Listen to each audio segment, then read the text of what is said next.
Olá pessoal, hoje temos um vídeo super especial. Super especial porque vamos estar falando de um tema que é fascinante. Estou falando da Última Ceia de Jesus. E vamos tentar responder algumas perguntas, como por exemplo, o que estavam celebrando Jesus e os apóstolos naquela Última Ceia. Vamos falar dos evangelhos sinóticos, vamos falar também do evangelho de João.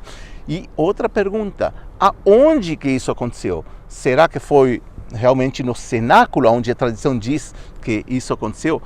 Para responder essas perguntas, e aí está outra novidade também, e nós convidamos o Dr. Eyal Meiron, que é um historiador, realmente uma eminência de renome mundial, que ele vai estar explicando ou tentando responder a essas perguntas. Esse trecho que vocês vão ver aqui é parte de um curso que temos sobre Jesus, uma visão histórica e arqueológica. Então, convido todos vocês a aproveitar e curtir esse vídeo.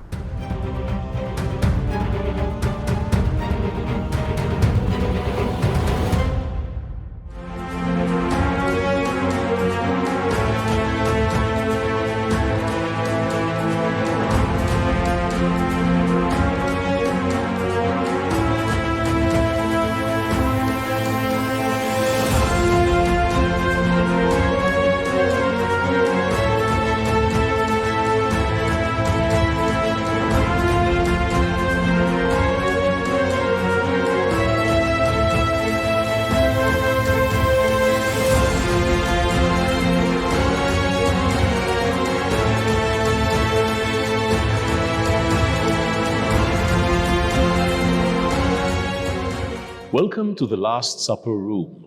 This place is also known as the cenaculum, cenaculo, cenacle, in different languages, different names, but it's all the same. It means the Last Supper room.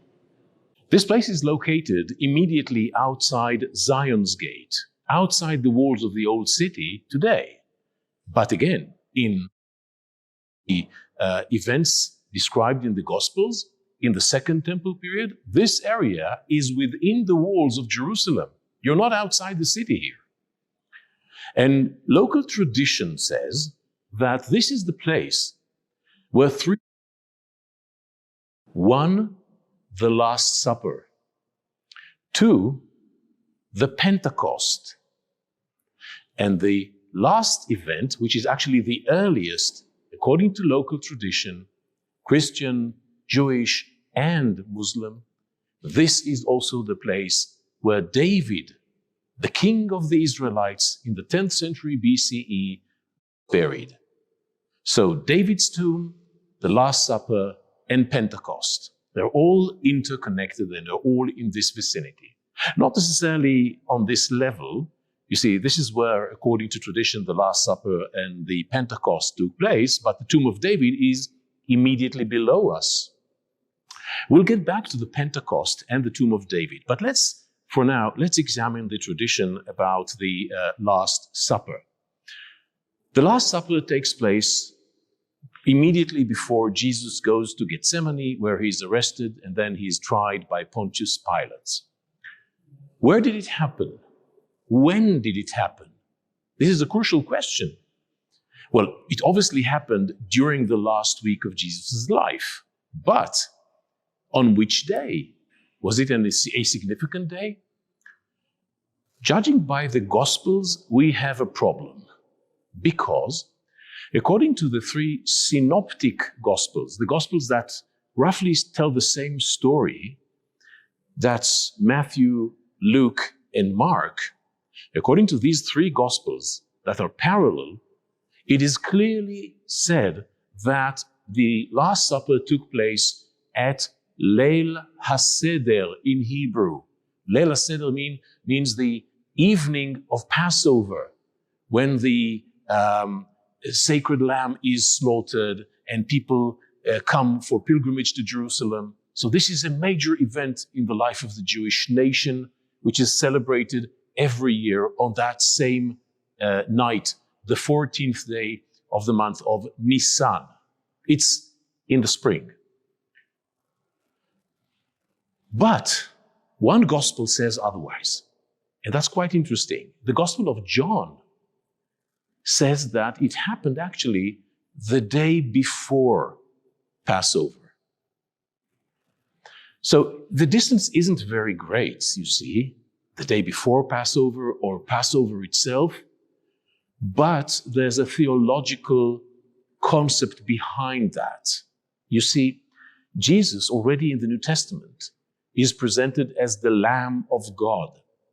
The Lamb of God which is slaughtered in order to atone for the sins of humanity.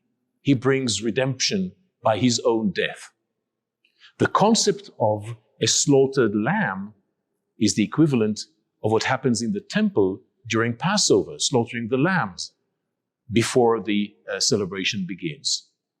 So, from a theological point of view, it is clear that the Last Supper must take place during Leil HaSeder, on the evening of Passover. Pessoal, espero que tenham desfrutado desse vídeo aqui, né, que fala sobre a Última Ceia. E agora imagino que vocês devem querer saber mais sobre a Última Ceia, o cenáculo, ou talvez outros lugares onde Jesus, de acordo não somente à tradição, mas também à história e à arqueologia, visitou. E por isso que eu quero te convidar a você se inscrever em um curso, gente, único, inédito. Um curso que nós gravamos com o Dr. Eyal Meiron ao longo de 18 episódios em muitos sítios históricos e arqueológicos, aonde a ciência pode praticamente comprovar que Jesus esteve aí. Por exemplo, Betsaida, ou Cafarnaum, Cursi, a história do gadareno endemoniado, e, por exemplo, lugares no deserto da Judeia, como Jericó, a história da parábola do bom samaritano, que significa, e logicamente Jerusalém. Também temos alguns episódios que comparam, de acordo à história e arqueologia, entre o Jardim do Túmulo, Santo Sepulcro e muitos outros temas. Então não perca essa oportunidade. 18 episódios gravados em sítios históricos, arqueológicos. Você vai se trasladar à Terra Santa em forma virtual. Espero vocês aqui, todos os detalhes aqui na descrição desse vídeo.